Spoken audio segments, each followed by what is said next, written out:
Bab 82, tempat ini Dusun Darmadi. Benar, Pak. Setelah masuk ke dusun, jangan panggil aku seperti itu, panggil saja Tuan. Baik, Tuan. Setelah bertemu dengan Tuan itu, ingat untuk bersikap hormat padanya. Baik, Tuan. Sebuah kereta kuda memasuki Dusun Darmadi. Setelah Regan menyibatkan tirai kereta, Iqbal pun berjalan turun. Keempat petugas pengadilan menyamar menjadi pelayan. Pisau dan busur silam pun disembunyikan di dalam kereta kuda. Selagi Danur pergi melapor, Iqbal berhasil menjatuhkan Eko dan Rangga, juga menghancurkan prestis Radit. Dia memanfaatkan situasi ini untuk menyerang, hingga akhirnya menguasai sebagian besar pengadilan daerah. Kemudian, Iqbal juga dengan susah payah menuliskan catatan tentang perobohan tembok pasar dan hiburan malam. Selesai melakukan semua itu, dia baru punya waktu untuk datang ke tempat yang sudah lama dipikirkannya, yaitu Dusun Darmadi. Pada hari pelaporan, Iqbal sudah mendengar tentang masalah di pasar ikan dari Regan. Beberapa patah kata yang diucapkan Wira membuat para rakyat yang penakut hampir melakukan kekerasan. Metode memanipulasi hati orang seperti ini bisa dibilang sangat tak terduga. Jika orang hebat seperti ini bersedia bekerja untuk istana, mereka pasti akan mendapatkan keuntungan besar. Sekelompok orang itu berjalan masuk ke dusun. Ketika para penduduk melihat dari kejauhan, mereka pun mulai bergosip. Pak Regan, Iqbal mengamati para penduduk itu, lalu berkata, aku merasa penduduk di tempat ini berbeda dengan desa lain. Tuan, penduduk di Dusun Darmadi terlihat lebih putih dan segar. Banyak yang tersenyum bahagia, seolah-olah hidup mereka penuh dengan harapan, jawab Regan. Dia sangat ahli dalam observasi sehingga langsung mengetahui perbedaan ini. Benar, Iqbal mengangguk dengan puas, lalu menghampiri seorang pria buta dan bertanya, Kak, kamu terlihat senang sekali. Apa ada kabar bahagia di rumahmu? Tidak juga, putraku bergabung dengan tim penangkap ikan Kak Wira. Penghasilannya mencapai 1000 gabak per bulan. Kalau ditambah bonus bulanan, totalnya jadi 2000 gabak dulu. Para penduduk bilang aku miskin, jadi nggak ada yang mau mencomblangi putraku. Sekarang, para makcomblang itu malah berbondong-bondong datang, giliran aku yang memilih mereka. Aku pun memilih yang paling bagus untuk putraku. Aku pilih yang cantik dan bokongnya besar. Dia pasti bisa melahirkan cucu yang imut untukku, hehe. Jawab pria itu. Tanpa peduli siapa yang bertanya, pria buta itu mengangkat kepalanya dan tersenyum dengan gembira. Tiba-tiba, seorang pria tua bertubuh bungkuk berbicara, begitu saja sudah sombong. Kamu harus tahu, kedua putraku sama-sama bergabung dengan tim penjualan. Setiap bulan, mereka bisa mendapat 2000 gabak masing-masing. Kalau ditambah dengan bonus mereka, penghasilan keluargaku nggak kurang dari 6000 gabak. Kami saja nggak pamer, tapi kamu malah bangga dengan penghasilan sekecil itu. Tegur pria tua itu. Dia memang mengatakan tidak ingin menyombongkan diri, tetapi suaranya sangat lantang hingga seluruh penduduk bisa mendengarnya. Gaji bulanan tim penangkap ikan sebesar 2000 gabak, sedangkan tim penjualan sebesar 3000 gabak. Gumam Iqbal dengan terkejut. Ada terlalu banyak tenaga kerja di pedesaan. Banyak penduduk yang bersedia tidak digaji, asalkan bisa makan kenyang. Sekalipun melakukan pekerjaan yang sangat berat, mereka juga hanya akan mendapatkan gaji kecil. Namun, Wira begitu murah hati sampai-sampai memberi penduduk desa gaji bulanan sebesar 2000 hingga 3000 gabak. Kebaikannya ini sangat membantu para penduduk. Sekelompok orang itu melanjutkan perjalanan. Banyak anak kecil yang menatap mereka dengan penasaran. Kini, banyak orang asing yang sering datang ke Dusun Darmadi. Lantaran sudah sering melihat orang-orang seperti ini, para anak kecil pun tidak begitu ketakutan lagi. Iqbal menghampiri seorang anak kecil, lalu bertanya, siapa namamu? Anak kecil imut itu mengenakan celana selangkangan terbuka. Terlihat ingus di bawah lubang hidungnya. Dia menjawab dengan suaranya yang kekanak-kanakan, namaku Taro Darmadi. Iqbal menyodorkan sebuah permen, lalu berkata, permen ini untukmu. Coba beritahu paman, kenapa tangan dan wajah kalian bisa begitu bersih? Dia sudah sering mengunjungi berbagai desa. Wajah dan tangan anak-anak di desa lain selalu terlihat hitam dan kotor. Namun, anak-anak di Dusun Darmadi justru berbeda. Memang ada beberapa yang hitam, tetapi ada juga yang terlihat sangat putih. Nggak mau, teriak Taro sambil meletakkan tangannya di belakang dan menggeleng. Kemudian, dia menjelaskan dengan ingus yang masih menggantung di hidungnya, Kak Wira bilang, orang asing yang memberi kami permen adalah penjahat yang mau menculik dan menjual kami. Setelah itu, kami pun nggak bisa bertemu dengan orang tua kami lagi. Aku nggak mau makan permen dari penjahat. Penjahat, gumam Iqbal yang merasa lucu. Dia jelas-jelas adalah orang yang begitu terhormat, tetapi malah disebut penjahat oleh anak kecil ini. Bab 83, Plak, Hani tiba-tiba berlari menghampiri. Dia menggendong Taro dan memukul pantatnya. Kemudian, dia berkata sambil memperlihatkan senyuman waspada dan minta maaf, Tuan, anak ini hanya bicara sembarangan. Tolong jangan marah padanya. Nggak masalah, anak kecil memang seperti itu. Iqbal tersenyum sambil melambaikan tangannya, lalu mengalihkan topik pembicaraan dengan bertanya, aku penasaran, kenapa penduduk di Dusun Darmadi lebih putih dari penduduk di desa lain? Aku kira Tuan ingin bertanya hal penting. Hani yang tampak waspada seketika menghela napas lega. Dia menjawab, Kak Wira membagikan sabun kepada kami. Dia bilang kami harus menjaga kebersihan karena kuman ada di mana-mana. Kulit kami pun menjadi bersih setelah sering mandi dengan sabun itu, padahal dulunya kami juga hitam. Iqbal bertanya dengan tidak percaya, maksudmu, sabun itu buatan Tuan Wira sendiri? Belakangan ini, toko kelontong keluarga Wibowo menjual sejenis sabun yang bisa mencuci tangan dan wajah hingga sangat bersih. Namun, harganya sangat mahal. Satu sabun batang seharga 3.000 gabak yang setara dengan gaji kepala petugas patroli. Begitu sabun ini muncul di pasaran, para nona dari keluarga kaya pun tidak menggunakan sabun zaman kuno lagi. Tuan Wira memang hebat, seperti yang dikatakannya di kediaman Linardi waktu itu, target bisnisnya adalah keluarga kaya. Baru beberapa waktu berlalu, tetapi Tuan Wira sudah berhasil sekarang. Perkataannya benar-benar bisa diandalkan. Kamu kenal Kak Wira? Tanya Hani sembari mengamati Iqbal setelah mendengarnya. Sorot matanya tampak sangat waspada. Suaminya mengatakan bahwa ada orang yang ingin mencelakai Wira. Itu sebabnya, mereka pun disuruh untuk lebih berhati-hati pada orang asing. Kami pernah berhubungan. Tuan Wira mengajariku sangat banyak hal, aku datang kemari untuk berterima kasih padanya. Iqbal tersenyum, lalu meminta benda di tangan Regan dan melanjutkan, jangan khawatir, aku bukan orang jahat. Aku bisa menyuruh mereka menungguku di sini. Kalau begitu, ikuti aku. Hani baru merasa lega sekarang. Dia membawa Iqbal ke rumah Wira, tetapi Wira malah sedang keluar. Wulan pun menyambut kedatangan Iqbal. Setelah meletakkan hadiah yang dibawanya, Iqbal pergi ke ruang makan dengan bersemangat. Sekarang sudah siang, jadi makan siang sudah selesai dimasak. Tim penangkap ikan berhenti bekerja, sedangkan tim penjualan kembali dari pasar, begitu juga dengan tim pembelian. Sekelompok orang itu mencuci tangan dengan tertib. Setelah itu, mereka berbaris untuk mengambil makanan. Wajah mereka dipenuhi senyuman, mereka membahas tentang hasil panen masing-masing hari ini dengan antusias. Iqbal merasa sangat senang saat melihat pemandangan yang begitu harmonis ini. Beberapa saat kemudian, dia baru memejamkan matanya sambil bergumam, rupanya, seperti ini surga keluarga Darmadi yang dimaksud Tuan Wira. Tuan, kalau kamu nggak keberatan, panggil saja bawahanmu kemari untuk makan, ujar Hani yang membawa juru masak bersamanya.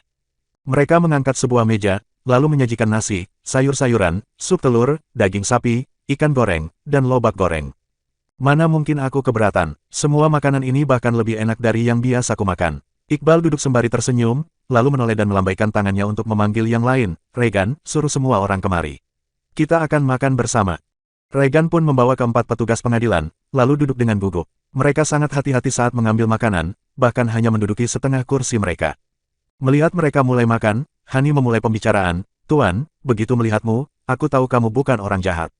Kamu terlihat sangat berpendidikan seperti Kak Wira. Aku rasa kamu orang yang sangat baik. Setelah menelan makanannya, Iqbal tersenyum sambil bertanya, kalau begitu, kenapa kakak begitu waspada saat melihatku? Hani melirik ke kanan-kiri, lalu menjawab, suamiku bilang, ada yang ingin mencelakai Kak Wira. Dia menyuruh kami untuk berhati-hati pada orang asing. Tapi, aku yakin kamu adalah orang baik. Kamu nggak mungkin melakukan kejahatan. Krek, tatapan Iqbal seketika menjadi muram, ekspresinya juga tampak mengerikan. Dia mematahkan sendok di tangannya. Regan dan keempat petugas pengadilan itu langsung merasa tegang. Mereka sampai tidak berani mengunyah makanan di dalam mulut mereka. Kamu pasti takut, kan? Pelajar seperti kalian memang penakut, pulanglah setelah selesai makan. Beberapa hari ini, dusun kami benar-benar nggak aman. Kak Wira dan suamiku selalu pergi pagi pulang malam. Kamu belum tentu bisa bertemu dengannya, pesan Hani. Setelah mengambilkan sendok baru, dia pun langsung pergi. Iqbal terdiam sejenak sebelum memerintah, cepat makan. Begitu mendengarnya, Regan dan keempat petugas pengadilan itu pun bergegas makan. Selesai makan, Iqbal memerintah dengan dingin, kembali ke pengadilan daerah, lalu segera utus tim penangkapan kemari. Semuanya harus bersenjata lengkap, bunuh semua orang yang ingin mencelakai Tuan Wira. Bab 84, Iqbal tidak pergi, melainkan terus menunggu. Sore harinya, dia akhirnya bertemu dengan Wira yang sudah pulang. Wira duduk di gerobak sapi yang mengangkut begitu banyak potongan kayu dan irisan bambu. Hasan dan Danu menggiring sapi di kedua sisi. Mereka berdua seperti sedang mengawal Wira. Tuan, teriak Iqbal sambil bergegas berlari menghampiri. Penampilannya ini terlihat seperti orang yang melihat secercah harapan. Keempat petugas pengadilan termangu melihatnya. Reaksi majikan mereka ini persis dengan reaksi mereka saat bertemu dengan Iqbal. Wira melompat dari gerobak sapinya, lalu memberi hormat dan bertanya dengan heran, Pak Indra, kenapa kamu datang ke sini? Wah, Tuan ini benar-benar hebat. Dia membuat seorang sarjana mengejarnya dari kabupaten ke desa. Jangan memanggilku dengan begitu hormat. Iqbal berbalik, lalu menangkupkan tangannya sembari berkata, aku datang kemari untuk minta maaf. Nama asliku adalah Iqbal Mulyo, Indra hanya nama samaranku. Nama samaran, Wira mengangguk seraya terkekeh-kekeh, lalu menimpali, aku ngerti. Di dunia ini, memang banyak orang yang memakai topeng. Topeng, tanya Iqbal dengan bingung. Wira pun menjelaskan, maksudku melakukan penyamaran. Deskripsi ini sangat tepat. Aku nggak ngangka, ternyata Tuan begitu pintar bermain kata-kata, ujar Iqbal sambil memberi hormat lagi. Dia benar-benar kagum terhadap Wira. Wira tidak tahan lagi melihatnya. Dia menegur, kalau kamu bersikap begitu hormat lagi, sebaiknya kamu pulang ke tempatmu. Seorang pria parubaya berusia 40 tahun malah terus memberi hormat saat berbicara dengan seorang pemuda. Sementara itu, para petugas pengadilan merasa gugup mendengarnya. Tuan ini benar-benar pemarah. Dia orang pertama di Kabupaten Uswal yang berani mengusir majikan mereka. Baik, Tuan, sahut Iqbal sembari bangkit dan tersenyum getir. Kemudian, mereka berdua berjalan ke tempat yang sepi. Iqbal berkata, tujuan kedatanganku yang kedua yaitu mengundang Tuan turun gunung. Aku ingin menawarkan Tuan menjadi asisten penasihat kiri. Kita akan membangun negara bersama. Penasihat kiri sangat menghargai bakat Iqbal. Sebelum meninggalkan ibu kota, penasihat kiri berpesan kepadanya bahwa dia boleh merekomendasikan orang berbakat untuk menjadi asistennya. Dalam sistem kabinet kerajaan Nuala, penasihat kanan adalah yang utama, sedangkan penasihat kiri bertugas sebagai pendamping. Mereka sama-sama membantu raja. Dengan kata lain, penasihat kiri adalah tokoh ketiga berkuasa di kerajaan Nuala, juga reformis kerajaan Nuala. Hanya orang yang benar-benar berbakat yang bisa mendapatkan rasa kagum dari penasihat kiri.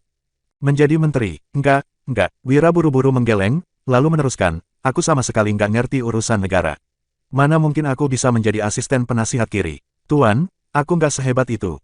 Meskipun mengerti tentang politik, Wira tidak akan pernah bergabung dengan kerajaan dan tunduk kepada kekuasaan. Apalagi, kerajaan Nuala sudah berusia 238 tahun sekarang. Tuan, jangan bahas urusan politik, kita ngobrol santai saja. Kalau suatu negara telah mencapai tahap seperti kerajaan Nuala, apa yang harus dilakukan supaya bisa berjaya kembali? Mohon ajarannya, tanya Iqbal sambil tersenyum. Jika Wira tidak memahami urusan negara, siapa lagi yang memahaminya di dunia ini? Waktu itu, Wira mengatakan dia tidak mengerti tentang pajak. Setelah Iqbal bersikeras bertanya, dia pun mendapatkan jawaban tentang pembongkaran dinding kota, hiburan malam, dan menargetkan keluarga kaya dalam berbisnis. Jadi, Wira mengatakan tidak paham hanya untuk bersikap rendah hati. Orang-orang bijak zaman dahulu juga sering mengatakan mereka tidak mengerti, tetapi nyatanya mereka memiliki wawasan yang sangat luas. Hanya orang cerdas sesungguhnya yang bersikap rendah hati, begitu juga dengan Wira.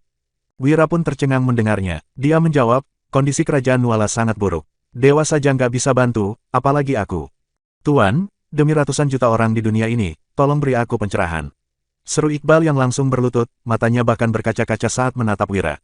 Pada masa jayanya, kerajaan Nuala menguasai 30 negara bagian. Namun, sekarang hanya tersisa 19 negara bagian. Saat ini, musuh kuat ada di mana-mana dan para menteri terus memperebutkan kekuasaan. Menteri yang serius bekerja memang ada, tetapi mereka selalu dihalangi oleh orang-orang yang berniat jahat. Sementara itu, raja terus menjadi penengah. Dia membiarkan penasihat kiri dan kanannya saling berseteru untuk membatasi satu sama lain. Sebagian besar rakyat pun hidup miskin. Untungnya, karena hasil panen beberapa tahun ini cukup bagus, mereka masih bisa memaksakan diri untuk bertahan hidup. Namun, konsekuensinya akan sulit dibayangkan jika terjadi bencana. Wira menuliskan surat nasihat untuk membela keadilan, tetapi pangkatnya malah diturunkan menjadi patih tingkat 7. Kemudian, Wira segera menarik Iqbal untuk berdiri sambil berkata, jangan tiba-tiba berlutut begini. Kita ngobrol santai sebentar, anggap saja perkataanku sebagai angin lalu. Kalau kamu beritahu orang lain, aku nggak akan ngaku aku yang mengatakannya. Terima kasih, Tuan, sahut Iqbal dengan wajah penuh harap. Bab 85, Wira berpikir sejenak sebelum bertanya, biar kutanya dulu, berapa tahun dinasti Wangsa bertahan? Sejarah dunia persis dengan sejarah Atrana. Peradaban kuno adalah awal dari segalanya, orang-orang bijak abad pertengahan membuka jalan, sedangkan dinasti zaman modern menggantikannya. Raja pertama dinasti Wangsa menguasai 49 negara bagian, lalu mewariskannya selama 12 generasi sebelum meninggal.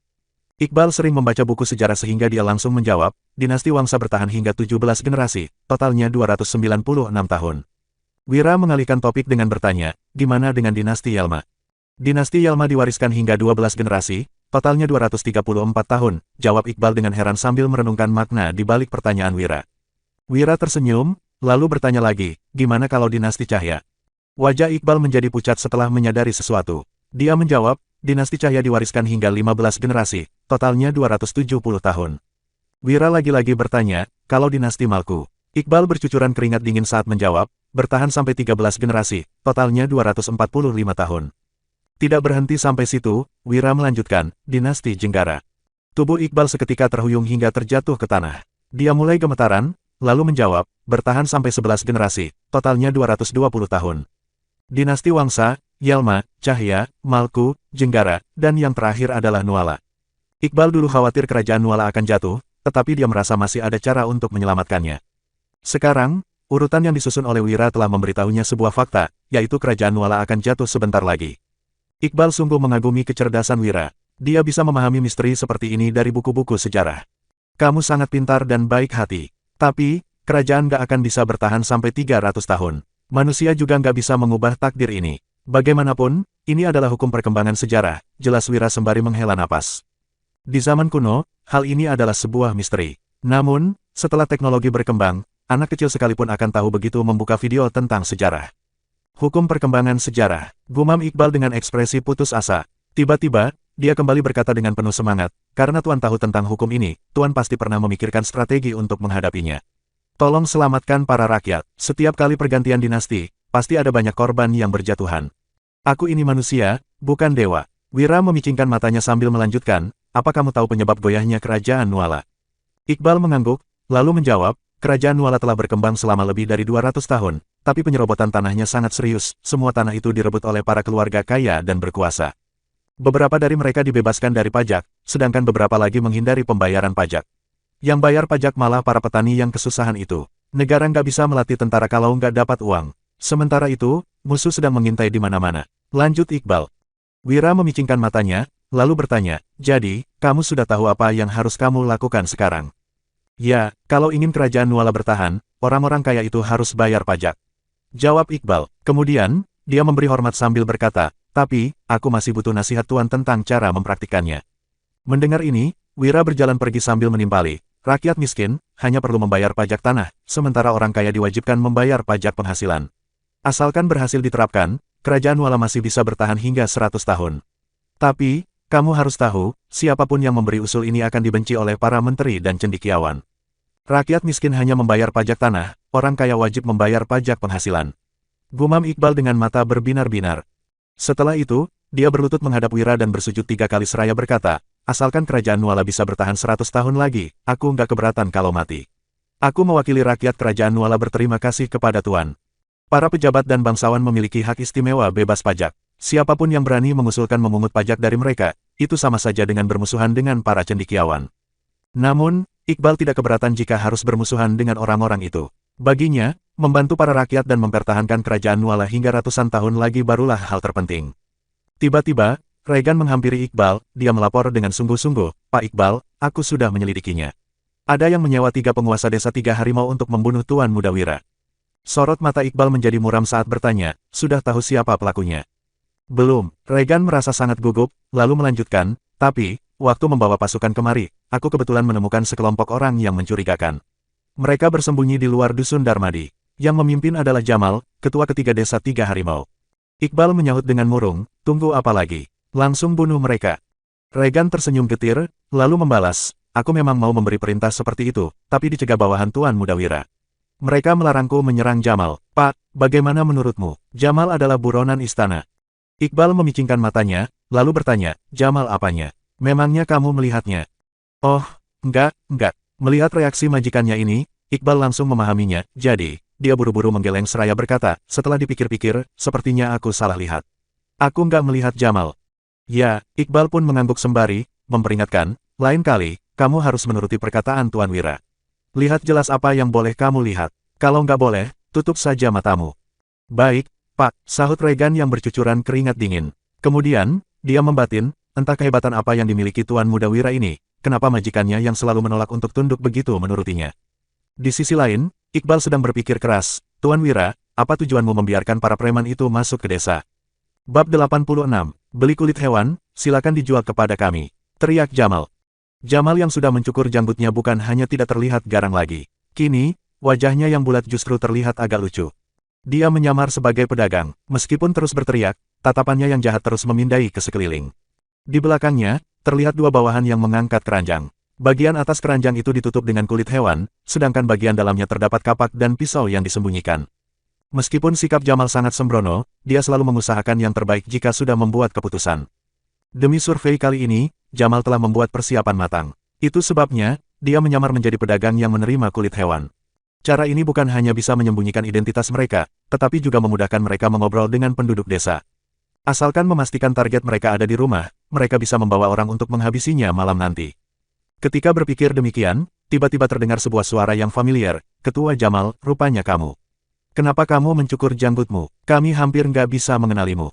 Panca, Bara, Botak, Sipit, Akbar, ujar Jamal saat melihat kedelapan bawahannya yang mengenakan pakaian berwarna cerah dan tampak bersemangat sedang berdiri di persimpangan. Jamal langsung murka. Dia berkata dengan geram, dasar bajingan. Kalian sudah lupa dengan kerjaan kalian. Kenapa kalian gak mati saja setelah bermain begitu lama dengan wanita? Kalau bukan karena mereka sedang berada di Dusun Darmadi, Jamal pasti sudah menghajar kedelapan bajingan ini sampai mati. Bermain dengan wanita, Panca langsung mengerti. Dia tergelak sebelum menjawab, Ketua Jamal, apa yang kamu pikirkan? Kami nggak cari wanita, kami terus di Dusun Darmadi ini. Apa, jangan-jangan, kalian ditangkap penduduk Dusun Darmadi? Tanya Jamal. Namun, setelah melihat penampilan kedelapan orang itu, Jamal menggeleng sambil berkata, nggak mungkin. Kalian nggak seperti orang yang ditangkap. Jangan sok misterius begini, cepat katakan yang sebenarnya. Kalau nggak, aku akan langsung membunuh kalian. Jamal merasa ada yang tidak beres saat melihat kedelapan bawahannya ini. Mereka sepertinya tidak takut padanya lagi. Ketua Jamal, kamu nggak akan bisa kabur kalau membunuhku di sini. Panca memasang ekspresi muram, lalu meneruskan, di Dusun Darmadi ini, ada yang kemampuan bela dirinya lebih hebat darimu. Begitu kamu menyerangku, mereka akan langsung muncul. Kamu hanya bawa 2 bawahan, nggak akan cukup untuk melawan mereka. Kalian pun belum tentu bisa kabur. Panca cukup takut dengan Jamal sebelumnya, tetapi tidak untuk sekarang. Bagaimanapun, kelak dia akan menjadi penduduk kota. Sehebat apapun Jamal ini, dia tidak akan berani masuk ke kota. Panca, kamu akan mati. Berani sekali kamu bicara begitu padaku. Bentak Jamal yang marah. Namun, dia segera paham sehingga bertanya, kamu sudah berpihak pada pria bermarga Darmadi itu, ya? Kamu ingin mengkhianati desa 3 harimau. Ketua Jamal, mana mungkin aku seberani itu? Panca berkata dengan sungguh-sungguh, aku hanya ingin menasihatimu, jangan mencelakai Tuan Mudawira. Kalau enggak, kamu enggak akan bisa punya keturunan. Setelah mati, kamu pun akan masuk ke neraka jahanam. Tanya saja pada yang lain kalau kamu enggak percaya. Ketua Jamal, Panca bicara seperti itu demi kebaikanmu. Tuan Mudawira sangat baik. Orang yang mencelakainya akan disambar petir dan mati mengenaskan. Sahut Bara. Benar, Ketua Jamal. Bara juga peduli padamu, makanya bicara begitu. Tuan Mudawira benar-benar baik. Kamu akan mati kalau mencelakainya. Kedelapan orang itu menasihati Jamal satu persatu. Brengsek, apa dia sudah menyihir kalian? Kenapa kalian terus membelanya? Bentak Jamal saat melihat para bawahan ini menentangnya. Rasanya, dia ingin sekali mencabik-cabik dan menguliti Wira sekarang juga. Kami bukan membela Tuan Mudawira. Semua ini demi kebaikanmu sendiri. Seru Panca dengan emosional. Kemudian, dia menceritakan hal yang terjadi pada Gavin dan saudaranya. Mana mungkin ada orang seperti itu di dunia ini. Pencuri ingin mencelakainya, tapi dia melepaskan mereka setelah menangkapnya. Dia bahkan mengobati pencuri itu dan menerimanya sebagai bawahan. Sahut Jamal yang kebingungan. Ketua Jamal, aku tahu kamu nggak percaya. Aku juga merasa seperti sedang bermimpi, kata Bara. Kemudian, dia mengeluarkan akta rumah dan berkata dengan heran, aku dan Panca datang karena ditugaskan melakukan survei. Kak Gavin memberitahu Tuan Mudawira tentang ini, tapi dia malah nggak menangkap kami. Dia bahkan membeli rumah kabupaten untuk kami, lalu mengajari kami berbisnis di kabupaten. Dia ingin kami menjadi orang kaya. Beli rumah, serius, tanya Jamal setelah tertegun sejenak. Setelah itu, dia lanjut memaki, dasar bodoh. Orang berpendidikan seperti ini sangat licik. Dia beli rumah hanya untuk menipu kalian dan membuat preman desa 3 harimau iri. Dia ingin kalian diam-diam membocorkan informasi desa kalian. Rumah ini hanya umpan supaya dia bisa mengulur waktu. Mana mungkin dia benar-benar mengajari kalian cara berbisnis. Jamal yang bisa menjabat sebagai ketua ketiga desa 3 harimau tentu bukan orang bodoh. Ketua Jamal, Tuan Mudawira benar-benar nggak bohong. Seru seseorang lagi. Bab 87. Botak yang kepalanya dibungkus dengan perban obat ikut bersuara. Tuan Mudawira benar-benar memberi kami resep rahasia bakso ikan. Dia juga membantu kami buka toko. Bisnis kami sudah jalan 3 hari dan pelanggannya makin ramai. Hari ini, keuntungan kami mencapai 10.000 gabak. Kalau dikurangi dengan modal, total pendapatan bersih kami adalah 4.000 gabak. Setelah dibagi rata, kami berdelapan bisa mendapat 500 gabak per hari. Selain itu, Tuan Mudawira bahkan memberiku uang untuk mengobati infeksi jamur di kepalaku ini, lanjut Botak. Mendengar ini, orang lainnya pun ikut mengangkat kepala dengan bangga. Awalnya, mereka juga mengira Wira hanya memanfaatkan mereka untuk mengulur waktu. Namun, Wira malah mengajari mereka cara membuat bakso ikan, juga mencarikan toko di kabupaten untuk mereka. Dia juga membantu mereka berdelapan membuat surat perjanjian. Mereka sama-sama bekerja dan keuntungan pun dibagi rata. Kedai bakso ikan ini telah dibuka selama 3 hari. Setiap hari, bisnis mereka makin baik sehingga uang yang dihasilkan pun makin banyak. Mereka yakin akan segera bisa pindah ke kota dan menikah. Impian untuk menjadi kaya pun akan segera terrealisasikan. Itu sebabnya, siapapun yang ingin mencelakai Wira sama saja dengan mencari masalah dengan mereka. Mereka tidak akan membiarkan siapapun menyakiti Wira. Kedua preman yang berdiri di belakang Jamal seketika terkejut. Mereka merasa sangat iri setelah mendengarnya. Untuk apa merampok lagi kalau bisa menghasilkan 500 gabak per hari? Rasanya, mereka ingin sekali pergi mencari Wira sekarang juga. Untuk apa kalian beritahu aku soal ini? Kalian ingin aku ikut jual bakso ikan juga? Tanya Jamal. Dilihat dari ekspresi mereka, dia tahu bahwa kedelapan bawahannya ini tidak berbohong. Hal ini pun menyebabkan Jamal naik pitam. Kemampuan bela diri ketua Jamal sangat hebat. Nggak cocok kalau jualan bakso ikan bersama kami. Kemudian, Panca menyeringai sambil menambahkan, Tuan Muda Wira ingin mengobrol denganmu. Dia sudah menunggumu di hutan belakang desa. Mengobrol denganku, Jamal terkekeh-kekeh sinis, lalu mengambil kapaknya dan berkata, takutnya, dia sudah memasang perangkap di dalam hutan. Dia mungkin sedang bersiap-siap untuk menangkapku. Panca langsung memasang ekspresi suram. Dia menyahut, Ketua Jamal, perkataanmu ini kurang pantas. Tuan Muda Wira bukan orang seperti itu, kalau dia ingin menangkapmu, mana mungkin menyuruh kami kemari. Bara juga tampak murung. Dia ikut berbicara, Tuan Muda Wira bilang, kamu nggak usah takut. Dia adalah orang berpendidikan, jadi nggak bisa ilmu bela diri. Dia menunggumu sendirian di sana, bahkan menyuruhmu membawa kapak.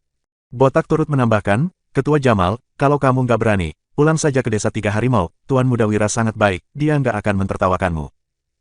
Kalian ini, Jamal pun murka karena para bawahannya meremehkannya. Dia berteriak, orang sekejam aku mana mungkin takut dengan pelajar seperti dia. Aku akan pergi menemuinya sekarang juga. Aku ingin lihat, apa yang bisa dia lakukan kepadaku. Kemudian, Jamal langsung menuju ke belakang desa dengan membawa 2 buah kapak. Jika gagal memberi pelajaran kepada Wira yang telah merebut kedelapan bawahannya, dia pasti akan menjadi bahan tertawaan orang-orang. Jamal akan langsung membunuhnya dengan kedua kapak ini jika Wira memang tidak membawa anak buah. Dengan demikian, misinya pun akan selesai. Begitu Jamal pergi, ekspresi kedelapan orang itu berangsur berubah. Kita nggak seharusnya membantu Tuan Muda Wira menyampaikan hal ini. Benar-benar berisiko, ujar Sipit.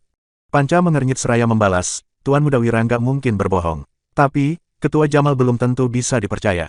Kalau dia murka dan langsung membunuh Tuan Muda Wira, bukankah itu artinya kita yang mencelakainya? Bara berkata dengan getir, aku juga nggak ingin menyampaikan pesan Tuan Muda Wira.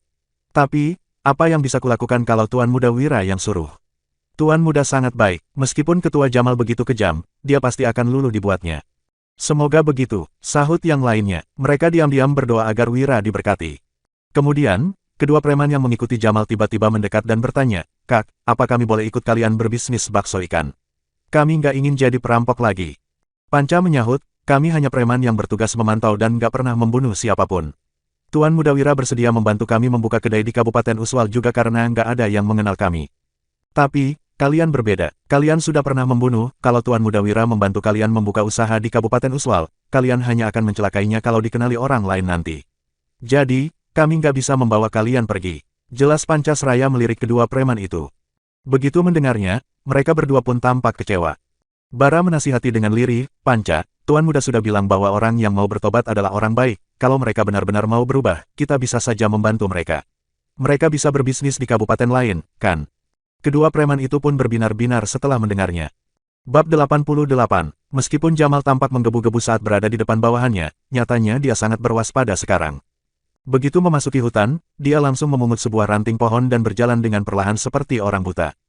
Jamal khawatir ada jebakan penjepit hewan atau lubang yang sengaja digali. Bagaimanapun, ini adalah tipu muslihat yang sering digunakan di pegunungan. Pada saat yang sama, dia terus mengamati sekelilingnya karena takut ada orang yang bersembunyi di dalam sini. Luas hutan ini hanya ratusan meter. Namun, karena terlalu berhati-hati, Jamal menghabiskan 15 menit untuk tiba di ujung hutan ini. Setelah itu, dia akhirnya melihat seorang pemuda. Pemuda berpakaian linen putih itu bertubuh tinggi dan tegap. Rambutnya diikat dengan tali rami biasa. Dia tidak mengenakan aksesori mahal sehingga mirip dengan orang miskin di pedesaan. Meskipun demikian, pemuda ini sangat tampan dan berkarisma. Dia memiliki wibawa yang berbeda dengan orang desa.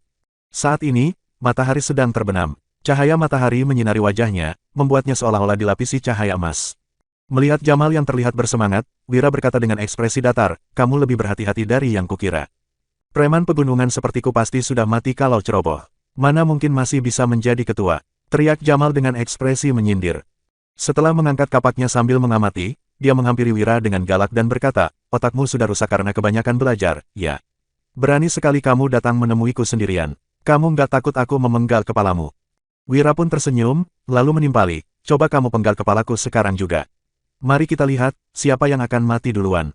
Orang-orangmu pasti bersembunyi di sekitar. Di mana mereka? Cepat suruh mereka keluar. Kamu ini orang berpendidikan, mana boleh berbohong begini. Kamu bilang akan menemuiku sendiri, tapi malah memasang perangkap di sini. Bentak Jamal. Ekspresinya seketika berubah drastis. Jamal meletakkan kedua kapak di atas bahunya sembari berkeliling satu lingkaran. Dia melihat ke sekeliling dengan hati-hati karena khawatir ada yang tiba-tiba menyergapnya dari belakang. Wira merentangkan tangannya sambil berkata, kata siapa aku berbohong. Aku memang sendirian, aku nggak menyuruh siapapun bersembunyi di sini. Tapi, orang-orang yang peduli padaku pasti sangat cemas. Mereka mungkin bersembunyi di sekitar karena tahu ada preman kejam di sini. Tapi, aku sendiri juga nggak yakin. Brengsek, cepat katakan, apa ada orang-orangmu di sini atau enggak? Bentak Jamal yang gelisah. Dia menatap sekeliling dengan gugup karena merasakan niat membunuh di mana-mana. Dia merasa tempat ini sangat berbahaya karena mungkin saja ada penyergapan. Wira mengejapkan matanya sambil menyahut, gimana kalau kamu coba saja? Ayo, serang aku. Kalau nggak ada orang yang muncul, itu artinya nggak ada penyergapan di sini. Kamu kira aku bodoh? Timpal Jamal yang bercucuran keringat dingin. Dia membatin, pelajar licik ini terus menyuruhku menyerang. Dia pasti ingin memanfaatkan kesempatan ini untuk membunuhku. Aku nggak akan tertipu, aku nggak akan menyerang. Kemudian, Wira berjalan mendekat seraya berkata, karena kamu nggak mau menyerang, mari kita mengobrol saja. Memangnya ada yang bisa dibicarakan? Tatapan Jamal tampak panik. Dia mundur dengan hati-hati, lalu berkata, kamu pelajar, sedangkan aku preman. Nggak ada yang perlu dibicarakan di antara kita juga nggak cocok untuk mengobrol. Jangan mendekat, aku tahu kamu ingin membunuhku. Membunuhmu. Wira kehabisan kata-kata dibuatnya. Dia menggeleng, lalu membalas dengan serius, kamu sudah salah paham. Aku hanya ingin mengajarimu cara menjadi perampok. Mengajariku cara menjadi perampok. Jamal tergelak seolah-olah telah mendengar lelucon paling konyol. Kemudian, dia melanjutkan, dasar kutu buku, otakmu pasti sudah rusak karena kebanyakan belajar. Sudah hampir 10 tahun aku menjadi perampok. Aku sudah merajalela di berbagai tempat dan merampok ratusan kali. Pemerintah daerah bahkan menawarkan hadiah 500.000 gabak bagi yang bisa menangkapku. Atas dasar apa kamu mau mengajariku? Wira mengangkat alisnya sambil menjawab, karena aku tahu cara supaya kalian bisa menghasilkan uang yang lebih banyak, cara meminimalisir bawahan yang terluka, dan cara supaya nggak dikepung tentara. Kalian juga akan dipuji rakyat, bahkan pedagang yang lewat akan memberi kalian uang dan berani menjual barang kepada kalian. Selain itu, tentara juga nggak akan bisa menangkap kalian. Para pedagang dan rakyat akan memberi kalian informasi supaya bisa kabur duluan. Pada akhirnya, tentara pun nggak akan mau menangkap kalian lagi, jelas Wira. Mana mungkin, kamu memang sudah gila. Hardik Jamal. Bab 89. Ekspresi Jamal terlihat seperti sedang menatap seorang idiot.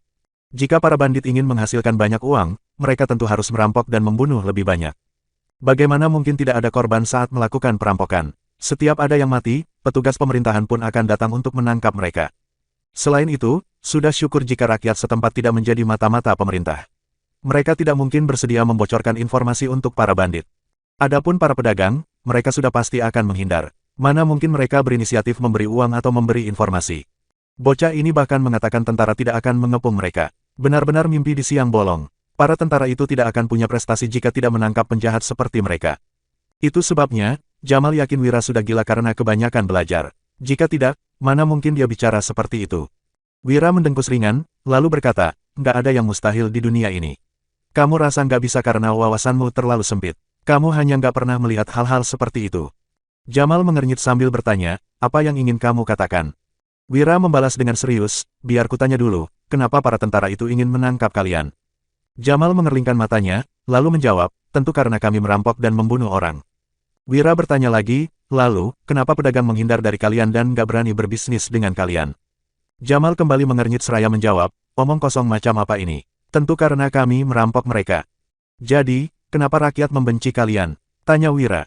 Apa kamu bisa berhenti mengajukan pertanyaan begini? Anak kecil saja tahu jawabannya. Bentak Jamal. Kemudian, dia melanjutkan, kami mencuri pangan rakyat, mereka tentu membenci kami. Wira mendengkus dingin, lalu berujar, anak kecil saja tahu kalian dibenci karena membunuh dan merampok. Kalau begitu, kalian tinggal berhenti melakukannya saja. Jamal menggertakkan giginya sembari bertanya, kami ini bandit. Kalau nggak membunuh dan merampok, dari mana kami bisa dapat uang? Wira memicingkan matanya dan menjawab, kalian tinggal menyuruh para pedagang yang lewat itu menyerahkan uang. Jamal seketika murka, dia berteriak, itu sama saja dengan merampok. Uang yang kumaksud bukan uang hasil merampok. Kalian selalu ingin merampok semua barang para pedagang, wajar saja kalau mereka melawan. Setelah terjadi perkelahian, pasti ada orang yang mati. Kalau harga barang-barang di kereta mereka bernilai 10.000 gabak, kalian tinggal minta 100 gabak dan menjamin mereka akan sampai ke tempat tujuan dengan selamat. Apa mereka masih akan melawan kalau seperti ini? Mereka justru akan berterima kasih pada kalian. Jelas Wira dengan sinis. Jamal tertegun mendengarnya, lalu menjawab seraya mencibir, uang sekecil itu mana cukup. Ada begitu banyak bandit di pegunungan. Sekali perjalanan hanya dapat 100 gabak. Uang yang didapat pengemis bahkan lebih banyak dari ini. Wira menyipitkan matanya dan menimpali, memang sedikit. Tapi, kalau biaya yang kalian pungut sedikit, bukankah mereka akan sering lewat tempat kalian?